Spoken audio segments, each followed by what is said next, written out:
We are slaying monsters.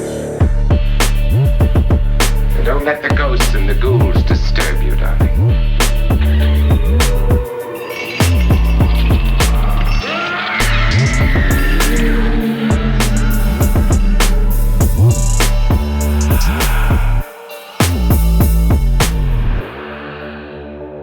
I think I'm gonna have to go with the Brontosaurus because I love his little face, and this is something that I was just reading about in preparation for this podcast, because I was like, wait, didn't they say that the Brontosaurus wasn't real? And that's true, they did for a very long time, and just recently, back in 2015, they reinstated him or her, and I'm gonna go with the Brontosaurus. Nice. That's sweet. Awesome. I like that. And he's a vegetarian. Exactly. That's very sweet. They're just huge, lumbering little sweethearts, or at least that's what I like to think, even though probably not. Probably They're just not. like giant cows. Yes, As that's in exactly Jurassic what Park. I think. Yeah. EJ, what about you? I honestly don't know. I'm very bad. I didn't think about it, but my knee-jerk response I'm kind of torn between like a raptor type, like a small little raptor that runs around in the underbrush that has like definitely a chicken now, a raptor or a gigantosaurus. Oh, okay. The Gigantosaurus. How cool. So cool. So cool. What's a gigantosaurus? It's a huge dinosaur. Okay, so when I look up Gigantosaurus, though, I get a tyrannosaur-looking thing. In my research, it looks like a Tyrannosaurus Rex. EJ, that sounds cool. Just an enormous Tyrannosaurus Rex. Yes. Yeah, this thing looks like it's basically Godzilla. Yeah, basically. That's cool. Did you know there were also like tiny dinosaurs? So you know how the ponies on Chincoteague are like smaller because they eat the sea marsh grass, and then, well, they're not actually ponies, they're horses. And then when they come over to the mainland, they grow to like regular size horses. That's on Assateague, and then they come over to the mainland. Anyway, there were dinosaurs that lived on these isolated islands that are like tiny versions of other dinosaurs. That's really cute. Because they didn't grow because they couldn't. Because they lived on a small little patch. That's is great. The cutest thing I've ever heard. Do you think that wealthy dinosaurs back in the day went to those islands to like just sort of look at them, like travel, like fancy travel? Like, maybe the fancy yachts. Pterodactyl. Yes, exactly. Mm-hmm. Okay, Matt, what's your favorite dinosaur? I think the Allosaurus, because I really like Tyrannosaurus Rex too, but the Allosaurus is like the overlooked brother of the Tyrannosaurus Rex, and I think that that's sad. And they were actually, from my understanding, they were actually like more almost cat-like. They were more agile, and they jumped a lot more than T-Rexes and stuff. So they would like pounce on their prey, which I think is really cool. So it's like a combination of a tyrannosaur and like a house cat. That's cute. I love how we're saying that's cute. All of these things were not cute. We would have died in like 2 seconds. That's a cute murder machine. Yeah, for real. I want to read a Reddit post though. This is funny, Matt. I see a lot of Allosaurus love around dinosaur circles, and it's really got me wondering what draws people to it. I'm not saying it's a bad dinosaur, but I need someone to explain to me why it's so many people's favorite. What is it? Was it in a movie or something? I get T-Rex, they're the OG. I get Giga, I don't know what Giga is. They're the biggest. It probably means Gigantosaurus. Anyway, so there's some like shade on the Allosaurus. This is on Our Dinosaurs. Man. Okay, anonymous Reddit post. Jeez. Well, now, but you're equalizing it. You're saying they deserve the love. See, there's something about dinosaurs too that it polarizes people. It creates animosity. We're going to talk about that today. Yes, let's get to that actually, perhaps, because we are slaying monsters, and we got Katie here. Hi. I did it out of order. I'm sorry. This is Katie. And we got Maddie J. Hey, what's up? And I'm EJ, and we are Slaying Monsters, and we're going to talk about dinosaurs. Yeah, specifically, we are going to talk about the alleged living dinosaurs of Africa. I don't think it's an exaggeration to say that one of the most fascinating moments in Earth's history was the age of the dinosaurs. From the dawn of science, these prehistoric animals have fascinated the minds of paleontologists and lay people like ourselves. But modern science tells us that dinosaurs died out 65 million years ago. But according to rumors, there may be a place where you can still find them alive. For generations, explorers and locals claim that living dinosaurs stalk the wilds of the African jungles, hiding from discovery in one of the most inhospitable regions in the world. If true, this could be a revelation so profound that it would rock the foundation of modern science for decades. So the lore, legend, and truth of the living dinosaurs of the Congo Basin will be the subject of our series. Now, my sources for this are pretty vast because this series is going to be pretty fast, but I'll primarily be using A Living Dinosaur by Roy P. Mackle. I'll also be using Abominable Science, Origins of the Yeti, Nessie, and Other Famous Cryptids by Daniel Loxton and Donald R. Prothero. And finally, the article Hunting Dinosaurs in Central Africa by Edward Goumont on the Contingent Magazine website. And to be clear from the beginning, the Mokele Mbembe isn't real. There is no sauropod still living out there. And the rumor of one's existence, they're all largely based on outdated dinosaur models and also on colonialist tropes and misguided religious dogma. But the story of how one of the coolest animals in history got mixed up with a bunch of Christian fundamentalists and the strange relationship between cryptozoology and creationism is a very fascinating look at cognitive biases.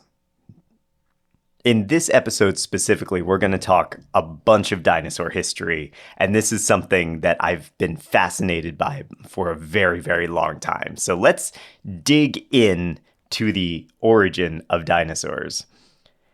It's impossible to determine when the first dinosaur bones were found. There's been good cases that maybe these early dinosaur fossils were discovered by primitive people, and they formed the basis for dragon mythology. Which makes sense, right? If you didn't have a way of dating the bones that you found, and then you came across the skull of like a Tyrannosaurus Rex, why wouldn't you think that that was some kind of mythological reptile? By the early 19th century, though, science was beginning to understand the actual age of these things. The first dinosaur ever described was the Megalosaurus, cataloged between 1815 and 1824. And that was found by William Buckland, a geologist who was struggling with a crisis of faith. See, Buckland, like the majority of the British in the 19th century, was Christian.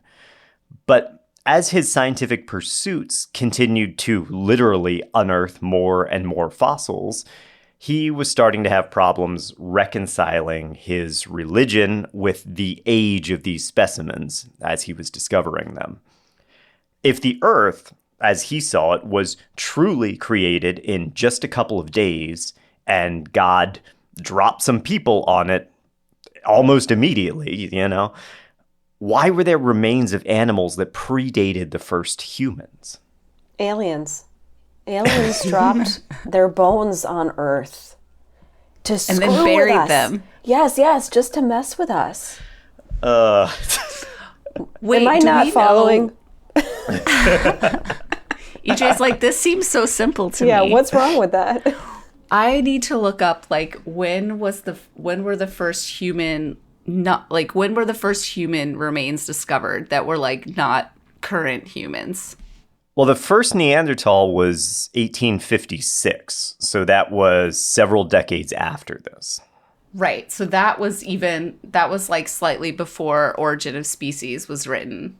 Yes. Yeah. Yeah. So dinosaurs are like, that would have been really confusing because as of yet, it sounds like we didn't necessarily have scientific evidence of prior humanoid species.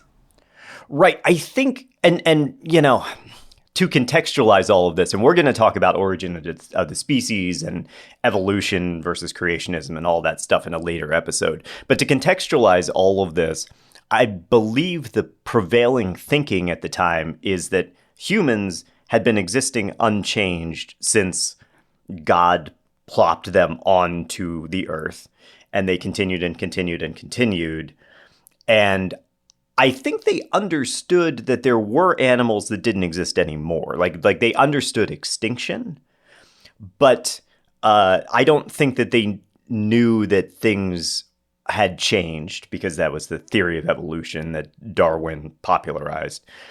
And I don't think that they were capable of imagining humans being less evolved because it wouldn't compute with what science was saying at the time.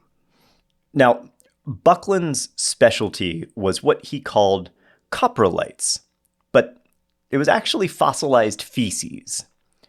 The study of these shitty pieces of history was actually incredibly valuable to the fledgling field of paleontology and anthropology. By analyzing the contents of a creature's droppings, you could determine its diet and from there extrapolate a larger picture of the animal's behavior and their territory. It also wasn't long before fossilized feces became a target for industry because the specimens were very rich in phosphate, which was a fertilizer, so coprolite mining became a very valuable market in the 19th century. And that lasted for about 50 years or so until chemical fertilizers became cheaper than mining fossils. That's crazy that there was enough to use for that, to make an industry out of it. Yeah. Well, fertilizer, it's an important part of the entire farming industry, and it was a way to get it. Yeah, I mean, EJ, to your point, because I also was like, wow, really? There's enough fossilized. But like, think about it. How long have we been like guzzling oil? And that's all from fossilized bones and like matter. And these animals were on the earth for like millions of years. Mm-hmm. So yeah, a lot of them lived and died. And they all had to poop. I just never thought about living around a toilet, a dinosaur toilet. It never occurred to me. Me neither. There's a museum called the Pooseum, which has a bunch of coprolites. It's all fossilized poop, basically. It's in Arizona. Oh my God, I so want to go to that. And honestly, like, I would be as interested to look at a Gigantosaurus as I would be as interested to watch it poop. Because I feel like that would be like, I think it would poop a school bus. I think it would like literally, it'd be that big. Yeah. Oh, yeah. I didn't think about that either, EJ, and that there's a lot of poop, like, because they were pooping these were enormous animals. Yeah, it'd be giant. Okay, now I get why it's an industry. Now I get it. Because I just think dog poop, but no. These are like the size of like small houses, ranchers. Yeah. You know? Think about how much poop comes out of a cow. Mm-hmm. Yes. Oh my God. Earth was probably full of poop. I always wanted to go back to the Jurassic period for a second and like see, but now I don't because I feel like I'd die from a giant poop falling on my head or something. Or I'd just be smelly, so smelly. It was probably really smelly. Yeah. Wow, what a great conversation. What an intelligent conversation we're having. I'm sorry. I'm more concerned about the enormous like mosquitoes or bugs that probably lived back then. Because we're always talking about dinosaurs, but I'm sure there were just some fucking terrifying insects. Well, yeah. There was a time in I don't know what period it was, but there was a time when they had millipedes that were huge. I mean, like bigger than us. Huge bugs.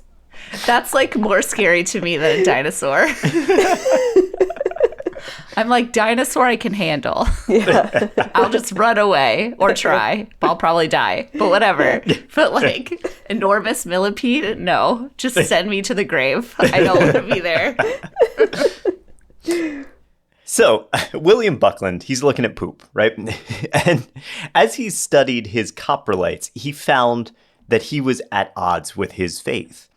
Because many of these specimens, they're millions of years old, and they just don't compute with his notion of an Earth that was supposedly created just a few thousand years before himself. Buckland dealt with this incongruity by turning to the theory of gap creationism. Now, that was first conceived in the early 19th century, and that theory sought to reinterpret the literal day as described in biblical Genesis as an epoch instead. So, we commonly say, oh, the earth was created in 7 days, right? Well, the gap creation theory is the earth was created in 7 epochs. And so, sure, on the first day, God created light and darkness, but maybe that was the first epoch, and maybe that actually took God longer than a single day. Oh my God, Matt, you're triggering me because I'm remembering that I learned this in youth group. That was how we justified it. That that was what we said. We don't know how long a day meant in the Bible because it might not be 24 hours. It could have been, millions of years or whatever. Like, what is time to God? Wow. What a way to move the goalpost. Yeah, there's going to be a lot of that. Yeah. Wow. Oh, I forgot that's what I thought. Okay. Ooh, rewiping my brain of that information. Let's just keep going. Gap creationism also subscribed to this idea that there was a long, undescribed time between day 5 and 6, and that God allegedly created water creatures and land creatures, including the humans, during that time. These gappers, as I call them, postulated that God maybe created some animals, and then he took a little siesta and he let them roam around for a while. And then at some point later, he decided it would be awesome to see someone down there who looked like him. And so he created man in his own image. But that wasn't like 24 hours later. That was an epoch later, after a sizable gap where prehistoric creatures had had an opportunity to flourish. And so you can see how this allowed modern, and modern meaning 19th century Christian faith, to exist alongside an increasingly puzzling number of prehistoric scientific discoveries. This will be one of the first times, but definitely not the last time, that creationists perform a bunch of backflips and contortions to fit their belief system into a world of science that outright contradicts it. In 1854, working off a fossil vertebra, jawbone, and a couple other pieces, Buckland reconstructed his Megalosaurus. Now, his interpretation imagined it, because this is the first dinosaur, at least the first one that we have on record. So he doesn't have other things to compare it to. So in his mind, it's like a cross between a lizard and a canine, or like a giant salamander, sort of. Low belly, kind of dragging on the ground, these short, stubby little legs, quadruped, right? A reconstruction of that was erected in Crystal Palace and was the first publicly displayed dinosaur depiction. Modern paleontologists now know that Megalosaurus was a biped shaped kind of like its cousin, the iguanodon. Nowhere was the reconstruction of Megalosaurus more studied and more lauded than Massachusetts, in the home of Othniel Charles Marsh. Born in 1831, Marsh had the unbelievable luck of having a rich and generous uncle, George Peabody. Uncle Peabody funded Marsh's schooling, where he devoted himself with a very fervent passion. Peabody also gave Marsh an allowance, which he spent with an equally fervent passion, taking frequent trips around the country and to Canada and Europe. On one of these lavish trips, in 1855, Marsh was prospecting in Nova Scotia when he spotted something on the ground. And digging carefully, he unearthed a massive fossilized vertebra.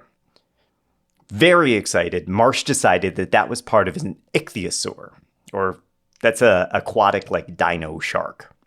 His colleague from Harvard believed that it was just a reptile, but Marsh was completely convinced that it was an ichthyosaur, and from that moment on, he was bitten by the proverbial dinosaur bug. How fun for him. Oh, yeah. I mean, I feel like, man, if we all had rich uncles, we could do so many things. We could just follow our dreams, just do whatever we wanted. While the Civil War erupted in America, Uncle Peabody sent Marsh to Berlin with an allowance to go buy some fossils. And that was both to feed his growing hobby and to keep him out of the war. Because, especially back at that time, if you were rich, you didn't have to serve. Now, while in Berlin, Marsh bumped into fellow dinosaur fancier and draft dodger from Philadelphia, a man named Edward Drinker Cope. Yeah, Cope. All right. We have some Go Cope Philly. love. Philly, exactly. No, I totally... We're immediately like, fuck you, Marsh. Yeah, you old money little bitch. I like Though Cope. actually, I was reading about the two of them, and I like Cope too, but actually Marsh was the one that grew up poor on a farm. He just happened to have a millionaire uncle that helped him. Cope actually came from a wealthy family. Oh, I take it back. I take it back. Okay, Marsh. No, but Marsh seems like a little twat. Yeah, he does. It's funny because even this is 200 some years ago, right? But I do feel like they echo the sentimentalities of their cities. Marsh has that like Boston sort of upper crust vibe to him, and Cope is absolutely like, he's the guy who gets dirty. He goes on all the digs, Mm-hmm. I don't know. For some reason, I always sympathize more with Cope, and I don't think it's a Philly thing. It could be. I don't know. No, when I was reading about this, and I don't want to give away any spoilers because I think you're about to tell us, Matt, but when I was reading about this, I definitely was like, I think I'm on Cope's side here. Yeah. Well, yeah, we'll see. So... Mm-hmm. We'll see. 9 years younger than Marsh, Cope was fascinated by these European museums he'd been visiting. Unlike Marsh, Cope was an uneducated Quaker, but he was a much quicker study. By the time they met in a salon in Berlin, Cope had published 37 papers, while Marsh had only published 2. So they hit it off immediately. They clearly inspired each other, at least for now. When he returned to the States, Marsh immediately wrote his uncle and asked him to make a generous donation to Yale College. And in return for that generosity, the college agreed to found a new paleontology department, with its chair being none other than Peabody's nephew, Othniel Charles Marsh. I wonder how he got the gig. Yeah. Not even ashamed of it. No. Just like, no shame. Yep. Now I have a job. I mean, at least, here's what I will say. At least in this instance, the man was qualified to do the job that he was given by his rich uncle's money. Mm-hmm. Yeah. Yeah. And it's funny too, because paleontology was not at Yale at the time. They didn't have a paleontology department. So I kind of understand it. He went to Europe, he saw all these fossils, came back and was like, yo, we have to do this here at Yale. Uncle Peabody, make a paleontology department and I will head it. I kind of get it, It's nepotism, but I understand it. I totally knock him. I totally knock him hard, but at the same time, I totally respect the hustle. And they both did a lot for paleontology. So even though they were not quite correct all the time, I mean, but that's anything. That's science. You're wrong and you figure it out. So yeah. In a funny side note, when Marsh returned to New Haven, he had so many fossils with him that his landlord had to reinforce the foundation of his apartment to keep the floor from collapsing under their weight. God. This is the other part of the story that just cracks me up, because we obviously are familiar with modern fossil digs and modern archaeological digs where they're so careful and everything is just like in its own little precious box and like all this stuff. And they were just like, bones, container. Ugh, I'm taking them all back. It really was the Wild West of paleontology. Yeah. Yeah. They're just sitting around in their apartment with like boxes of bones. Yeah. Can you imagine? Just not that they probably had ladies over to their apartments because you didn't do that then, but like, can you imagine being a girl or a man, whatever, and coming back to someone's apartment and then they just have like boxes of bones like everywhere, and you're just like, who the fuck is this person? I need to get out of here. Cope was married. Imagine his poor wife like navigating through the boxes of bones to like just go about her daily life. I hope at least that he had like a space for them. She was like, it's like the modern man cave. She's like, your bones live here in these 2 rooms. They do not come into any of the other rooms. Yeah. At this point, Marsh started working on dinosaur discoveries full time, and he very proudly named a new dinosaur shark, Mosasaurus copianus, after his friend Edward Cope. By the late 1860s, Cope and Marsh had started to hang out like buddies, which is probably why Cope felt confident in taking Marsh to his personal dig in Haddonfield, New Jersey. Still churning out papers at lightning speed, Cope also showed Marsh his pride, the complete skeleton of an Elasmosaurus, which is a long-necked plesiosaur-type dinosaur. Marsh was quick to point out that Cope had messed up during this recreation and accidentally put the dinosaur's head on the tip of its tail instead of its neck.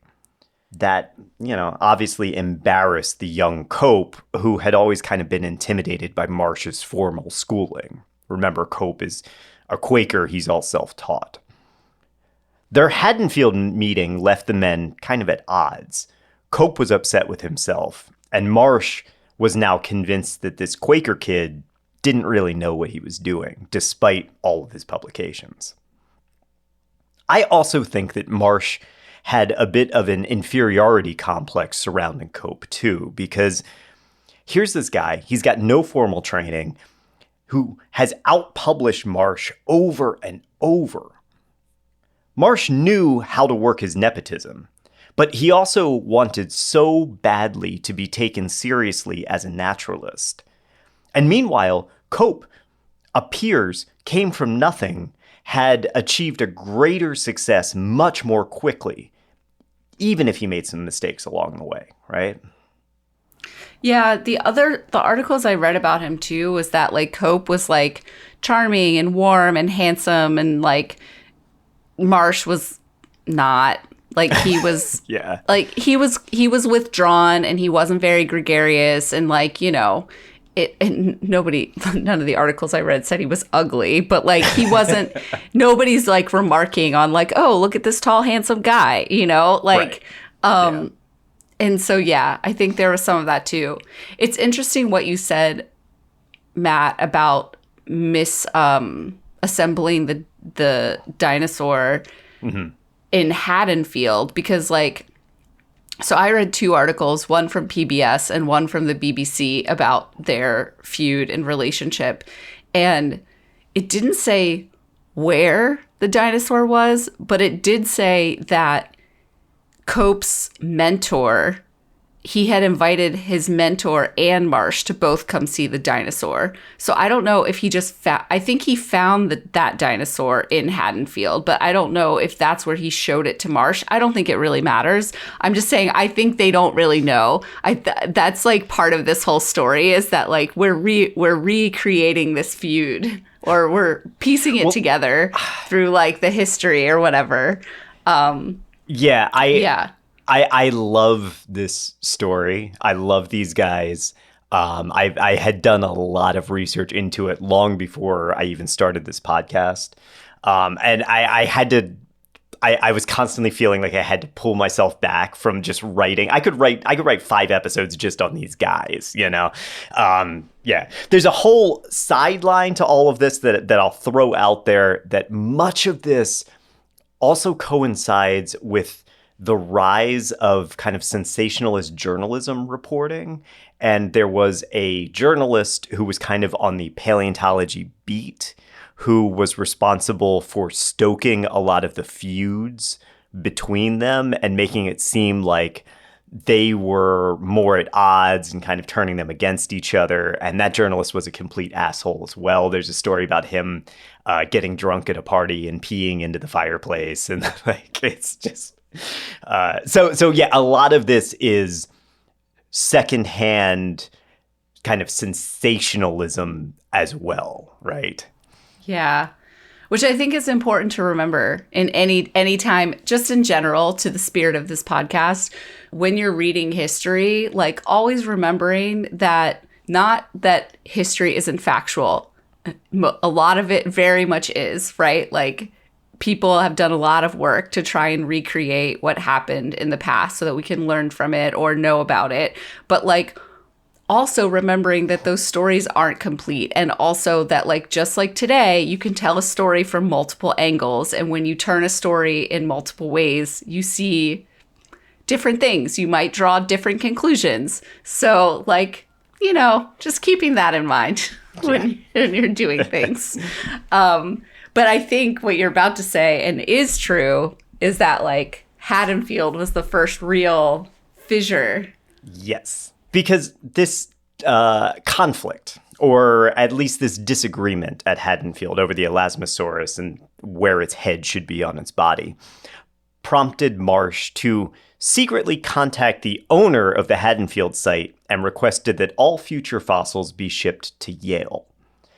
Greasing the wheels with both Yale's influence and Uncle Peabody's money, the owner agreed, and Cope lost the quarry basically overnight.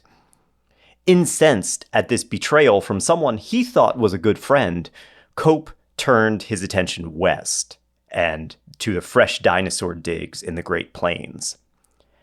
Cope convinced his father to sell their family farm to raise enough money, and he moved to Kansas and started digging.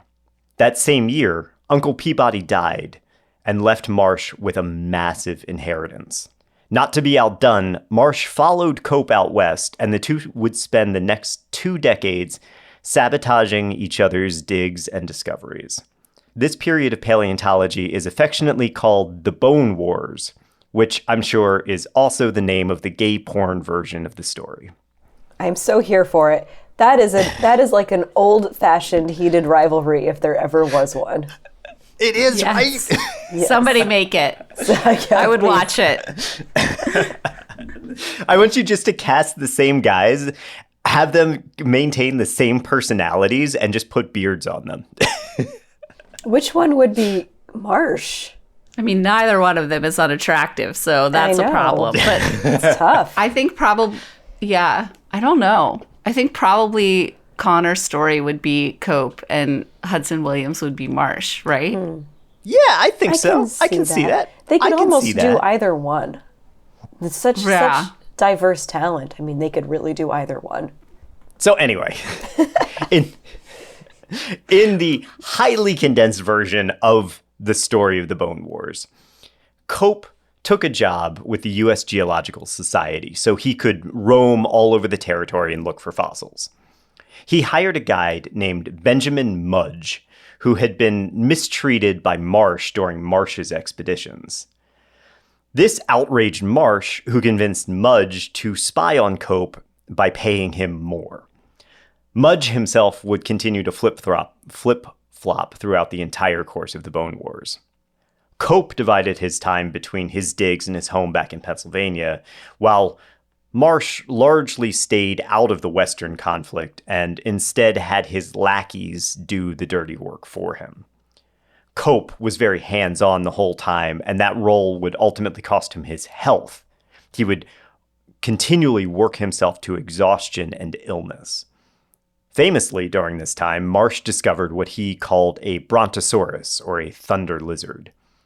That was initially considered an error because it was believed that he had misclassified an apatosaurus, another dinosaur which he had discovered, as a new species, the brontosaurus. Cope derided him for this, claiming that Marsh was in such a rush to publish that he was just making errors left and right.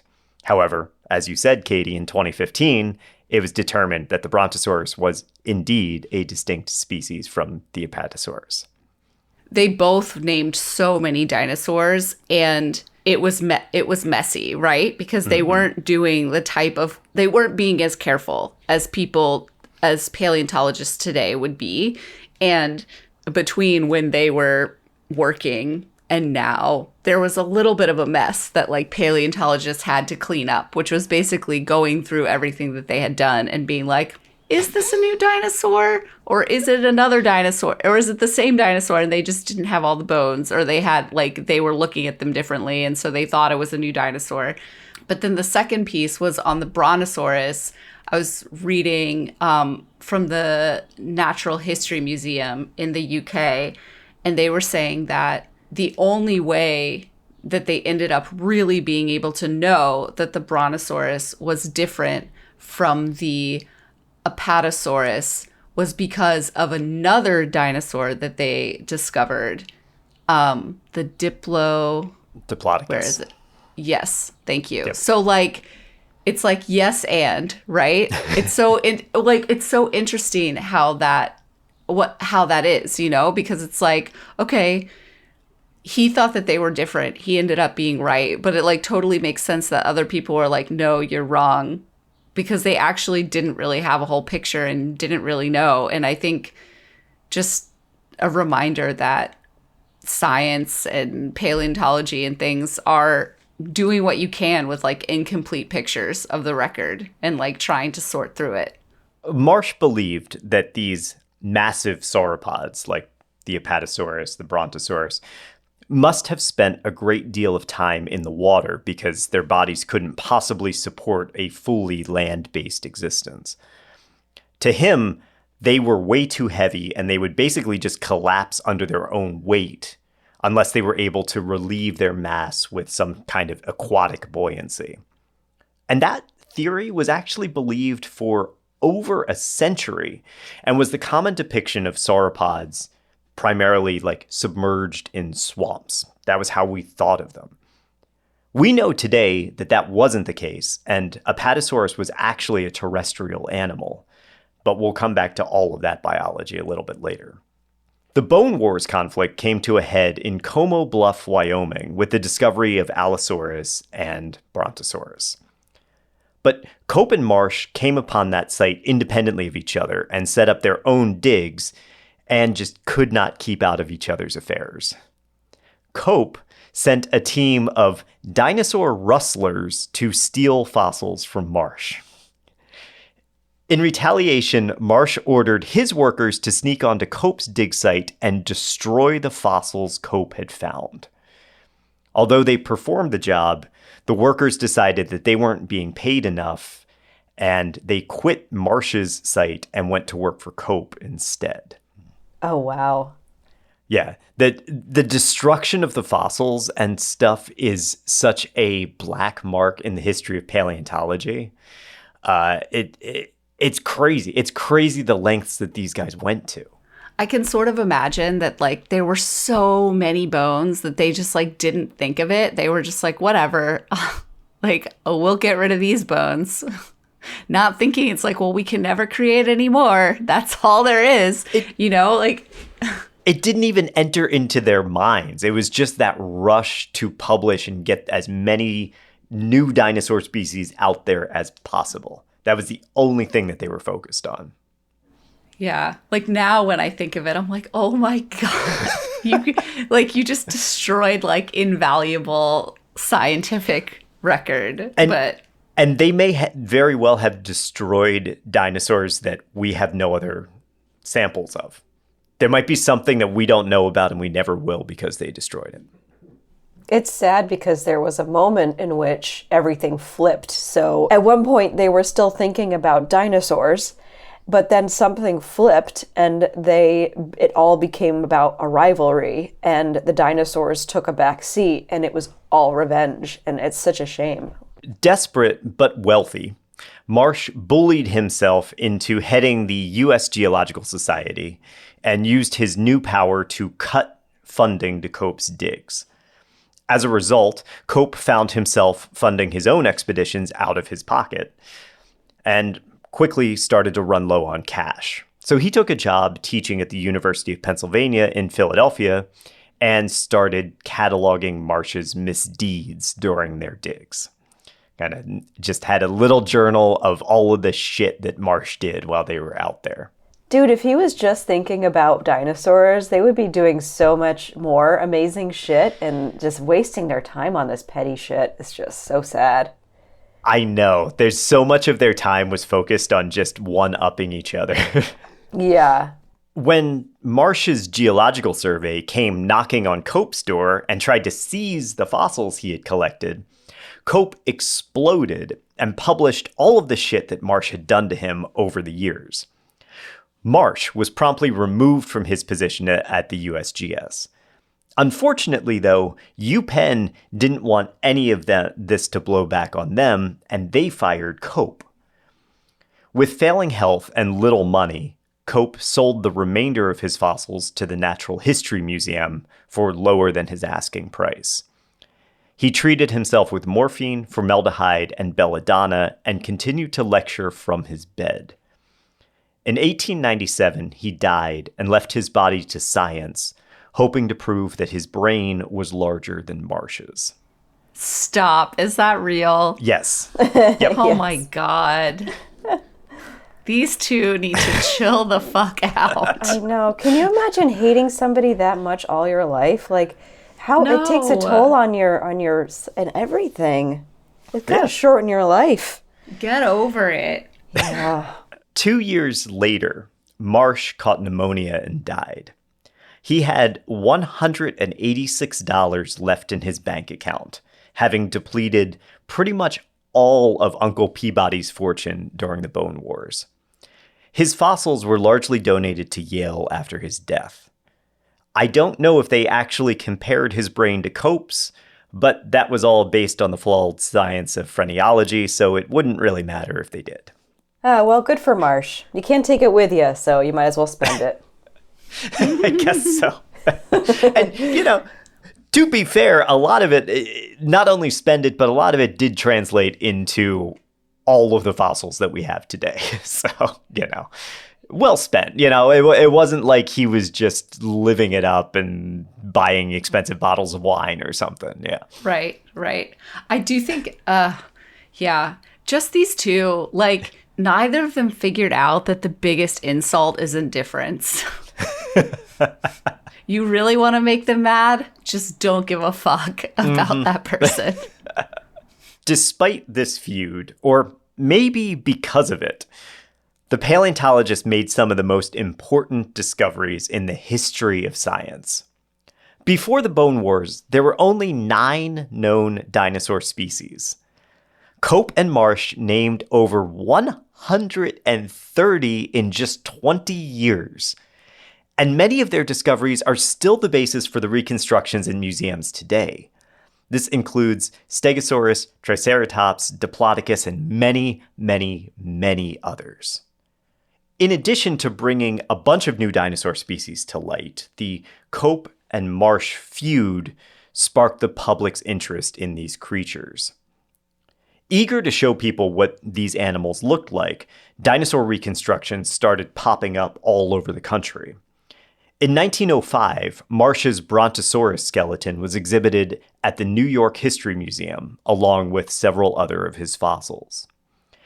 And 2 years later, a Diplodocus was unveiled at the Carnegie Museum of Natural History. We all know Diplodocus, right? It's another sauropod, long neck, much like a Brontosaurus. That Diplodocus was affectionately called Dippy, and it became the seminal dinosaur skeleton of the early 20th century, thanks in part to Andrew Carnegie. Wanting to share this discovery of the sauropod and what he considered to be a monumental scientific achievement, Carnegie paid to have casts of the Dippy skeleton shipped to museums all over the world, including Berlin, Paris, Austria, Italy, and Russia. I'm looking at Dippy. He's so cute. Yeah. I mean, I'm saying that about Bones, but look at his little face. Anyway, sorry. It's just bones. Yeah. Yeah, that's all it is. And He then is there cute, are the though. casts. Yeah, he has that little, like, that sort of, like, duckbill face. This was the first moment where the public, and on a large scale, were able to actually go and see a dinosaur skeleton reconstruction. Up until this point, we didn't even really know what they looked like. You know, you could see drawings in books and stuff, but this enabled people to go to their local museum and see it. Can you imagine? Like, we know about dinosaurs. We've been studying them now for almost 2 centuries. Like, we know what they are. We know, and like, I don't know. I think many people are still just like utterly fascinated and awed by the fact that these things existed. Like, even looking at a picture of a dinosaur skeleton, I'm like, oh my God, that's so cool. Like, what the hell is that? I want to know more. Like, can you imagine in the late 1800s going and looking at that and being like, Wild. What? Yeah. You can't even have music on demand unless you know how to play an instrument in the late 1800s. Like, I just want to remind our listeners, like, Yeah. you got nothing. Yeah, and I wonder how many people were actually dinosaur deniers. Like, there's like, this can't be real. Like This you're is just fake. doing this to Yeah. screw with my Christian faith. Like, I don't know. Like, I don't know how much of that existed, but I imagine there was probably some kind of. Yeah, I bet you could go scour like newspaper archives and probably, I mean, you'd have to look, but I bet you could find like letters to the editor and stuff of people being like, this is blasphemous.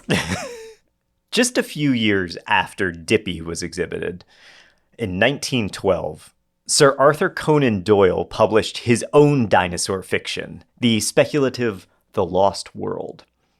The plot centers around a group of explorers who venture to a dangerous South American jungle where dinosaurs are claimed to still exist. Here, British zoologist George Challenger and reporter Edward Malone dodge Allosaurus, Stegosaurus, and a race of primitive ape men before narrowly escaping. Doyle drew on the dinosaur craze, obviously, and combined it with stories from his swashbuckling explorer friend Percy Fawcett. Have you guys ever heard of Percy Fawcett? I He feel sounds like here on familiar. this podcast. Okay, yeah. Percy Fawcett had spent several years traveling in the jungles of Central and South America. He was something of like a real-life Alan Quatermain or Indiana Jones, like traveling through the jungles, risking his life through daring, meaning unbelievable, literally unbelievable adventures. Fawcett actually claimed to have shot a giant anaconda in Argentina. Allegedly, that was 62 feet long and had poisonous breath that caused paralysis. Biologists rebutted these assertions, but it didn't really matter because Fawcett wasn't as interested in scientific accuracy as he was in, like, weaving a good tale, you know? I suspect he probably did shoot and wound an anaconda, since they're real, and then he just exaggerated the size and its abilities, like any good angler. In a very bizarre bit of Fortean coincidence, Fawcett is also behind the legend of the lost city of Zed, which was an alleged ruin in Brazil where Fawcett, he came across it while researching documents in their national library. And then in 1925, he launched an expedition to find the city, and he disappeared and was never found again. I mean, disappeared. It's like 1920 and you're just venturing into the woods. Like, you just died. You just fell off a cliff and died. Yeah, Or like sure. got bitten by like a poisonous spider or something. Yes. Like, yes. Yeah. What's kind of wild about this story is like a century later, LiDAR mapping in 2022 actually revealed an ancient complex called Kuhikugu at the headwaters of the Xingu River in Brazil. And there have been claims that that may have been the lost city that Fawcett was going to find. oh, We don't wow. Yeah. That's cool. Cool.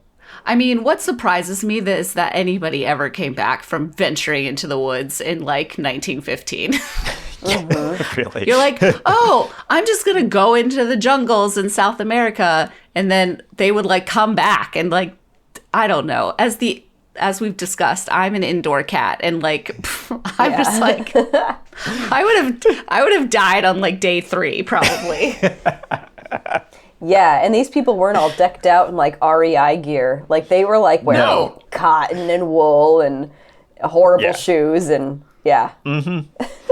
Yeah. They had on the equivalent of like trousers and Chuck Taylors. And they're like, let's go into the jungle. Yeah. Yeah. Hardy people. The only thing that they did have is they had no qualms about killing everything that they saw, though. So, at least there was that. You could keep yourself safe by murdering everything that was a threat to you. Sure. I mean, they also probably had like outdoor skills, which, people today still also have. That person's just not me. So between Doyle's fanciful depictions of these lost jungles filled with dinosaurs and the very real skeletons and recreations opening at museums all over the world, it's safe to say that the public was entering into a dinosaur craze at the beginning of the 20th century.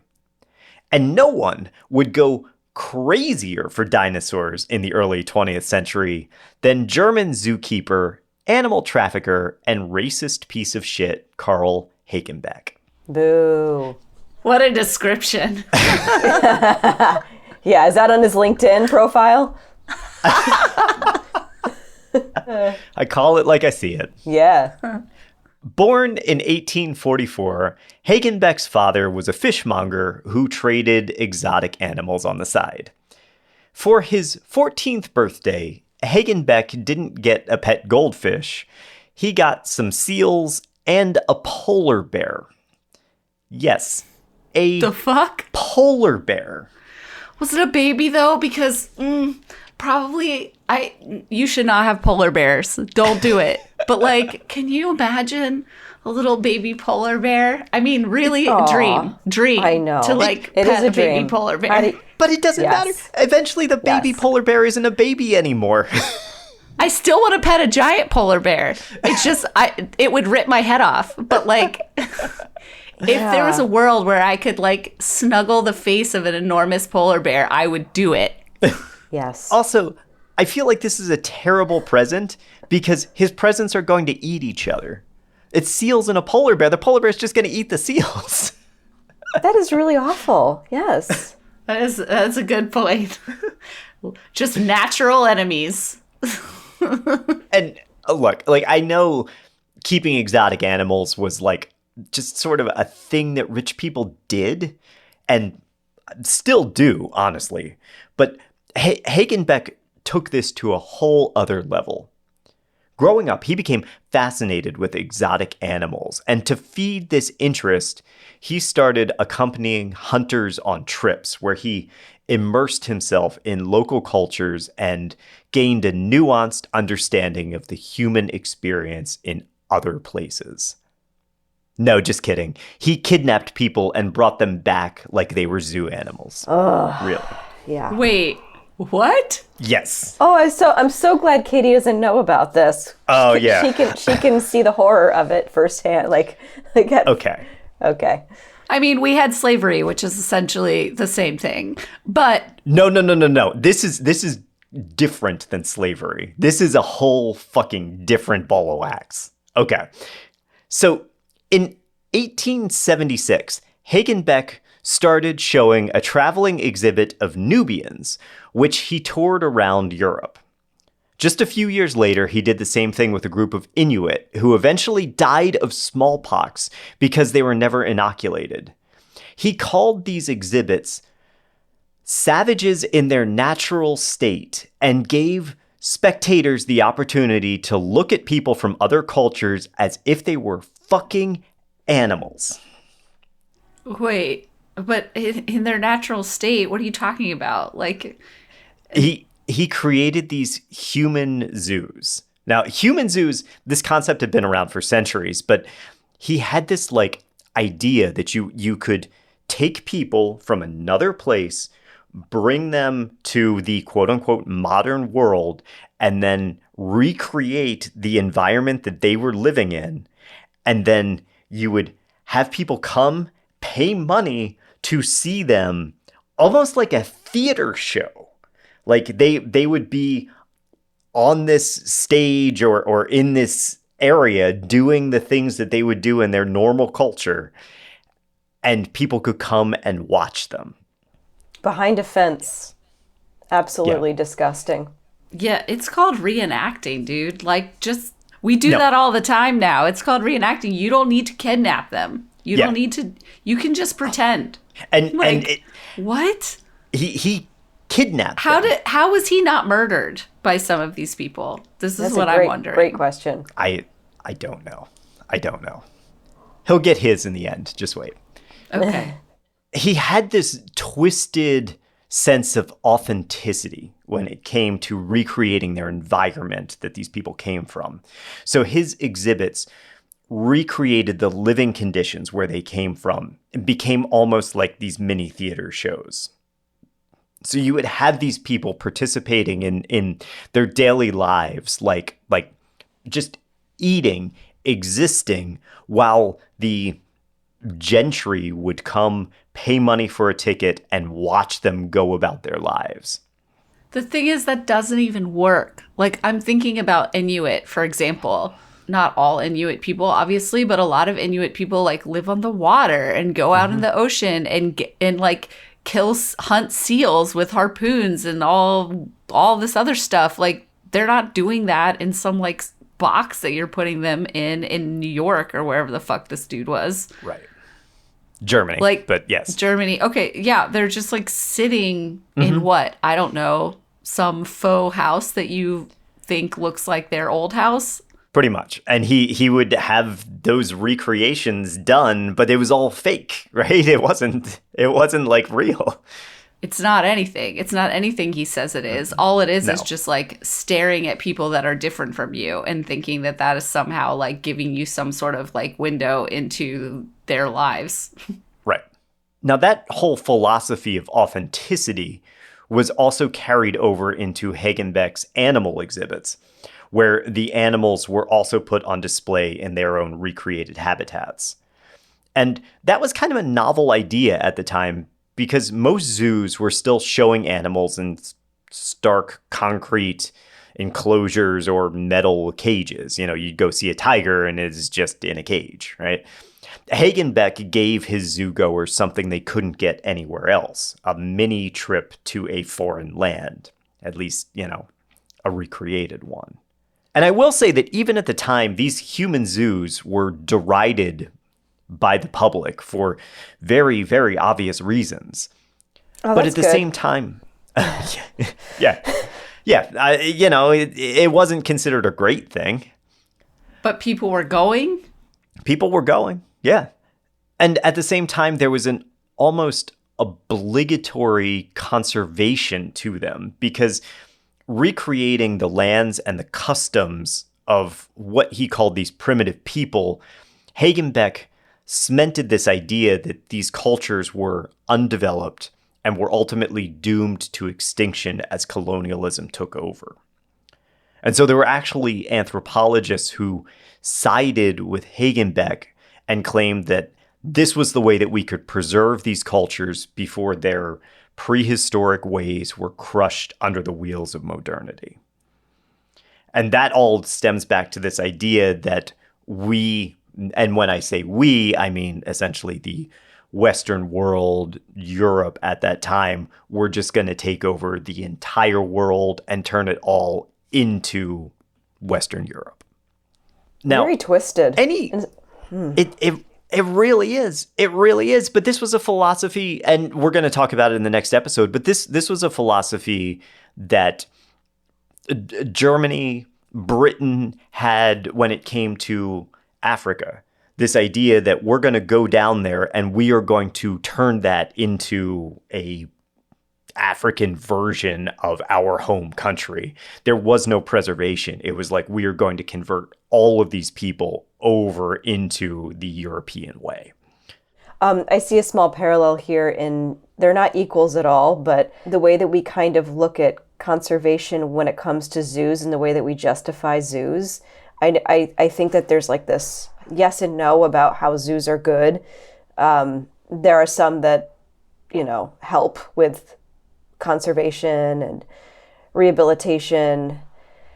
It's a kind of a tricky subject, but I've seen plenty of zoos, and I've seen, for example, hippos in the wild versus hippos in a zoo, and the differences are just so sad and stark, and I'm like, what good are you doing? And I'm like, why don't we just fucking conserve Africa and conserve these vulnerable pieces of land and animals that need like this, oh, we're just gonna blast away the Arctic anyway. Let's just take the Inuits and put them in this fake environment, and that's good enough. Like, no, you dumb fuckers, conserve the Inuits' land and give them what they need. It's like, don't fucking mine, don't fucking go where they live. Go fuck yourself. That's how I think. That's how I feel about the fucking hippos and everybody else that's stuck in a zoo.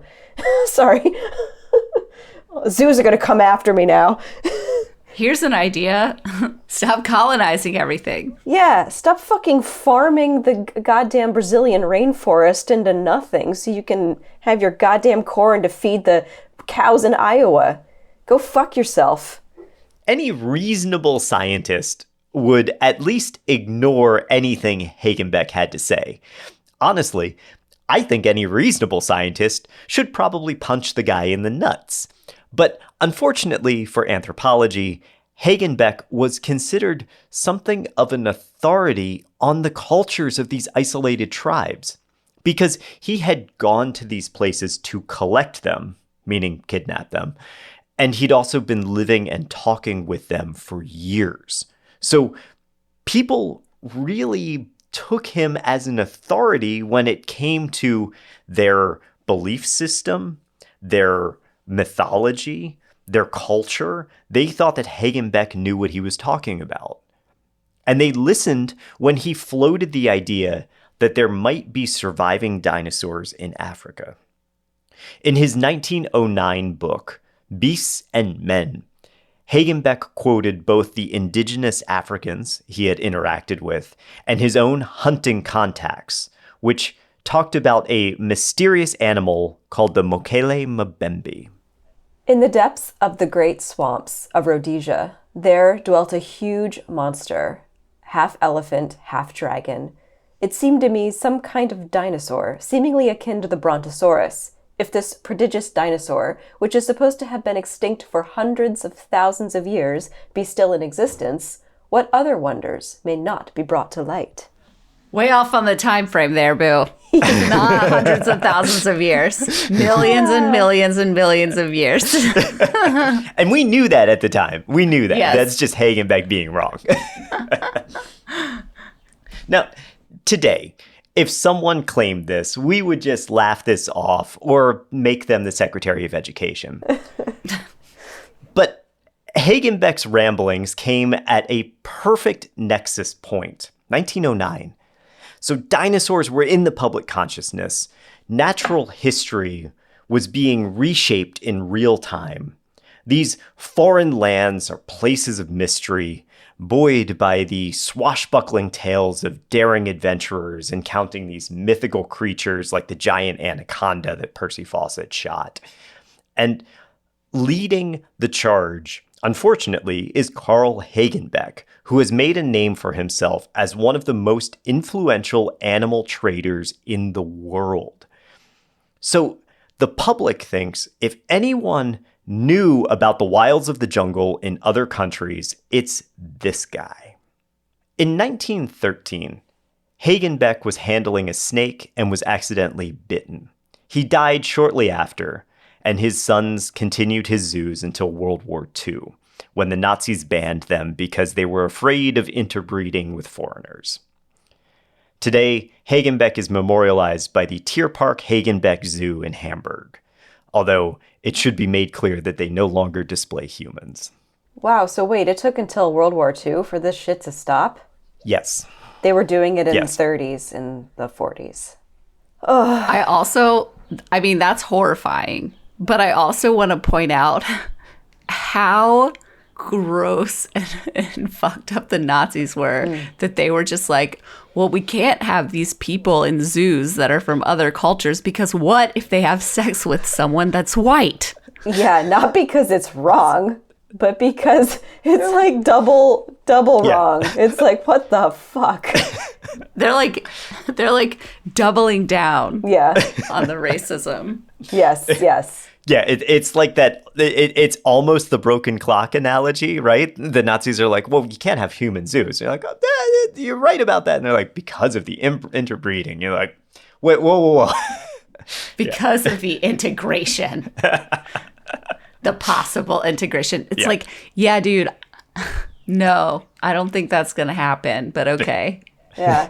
Actually, it's funny, Matt. It's not funny at all, but I remember you saying, I remember seeing a photograph that was actually pretty recent looking. And so me being shocked about the fact that this went on in the 30s and 40s is not that surprising to me, because I'm remembering there's a black and white photo somewhere of this very modern crowd looking over a fence and handing something to like a child behind the fence. And it's just like, I think I saw that and my mind just exploded, because I'm like, these people are in pretty modern clothing. Yeah, I think it was I think it was the 30s where they ultimately got shot down, as, you know, the Nazis rose to power, and then they started like cutting off all these other programs and stuff. Yeah. But yeah. Mm-hmm. But yes, it was the 30s. It lasted for nearly 50 years. He was doing this. And they did it to the Sami people too. Oh yeah. I mean he had many. They did it to everybody. Yeah. Mm-hmm. There again, you know, I can't possibly talk about all of the shit in just the course of this podcast. But Hagenbeck's theory that there may be dinosaurs in Africa, it didn't die with him. It lumbered forward. And thanks to a misguided belief in a lost land, it surged in popularity. But we will talk about that and the search for an ancient biblical kingdom next time. Awesome. An ancient biblical kingdom. I'm sure that's real. Yep. Sold. Oh Yep. my God.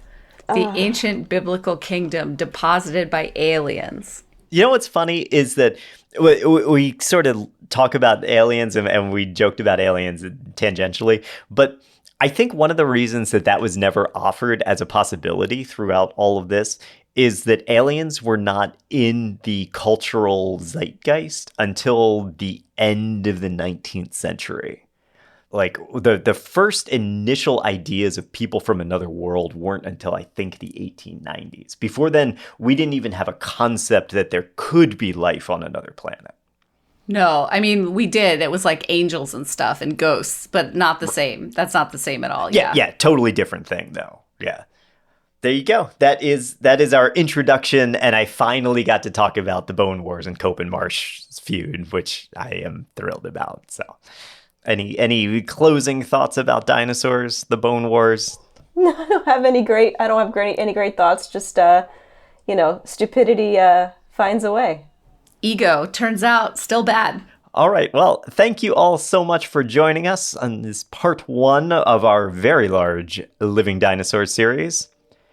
And if you are feeling generous, head over to slayingmonsterspodcast.com, click on the support us button at the top of the page, consider leaving a donation or becoming a supporter there. And you can also check out our merch store where we have some really cool merch. And until next time, everybody, as you go hunting for dinosaurs, be safe out there. Thanks, everybody. Bye. Thanks for listening to Slaying Monsters, the 40 in History podcast. If you like the podcast, there's a couple ways you can show your support. You can tell your friends, you can leave us a rating and review on your podcast platform, or you can head over to slayingmonsterspodcast.com and click on the Support Us button to leave a donation. For questions, suggestions, and other feedback, reach out to us, slayingmonsterspodcast@gmail.com, and stay up to date by following us on socials @Slaying Monsters Podcast. Your support helps us grow, and we are truly grateful to have our listeners and community.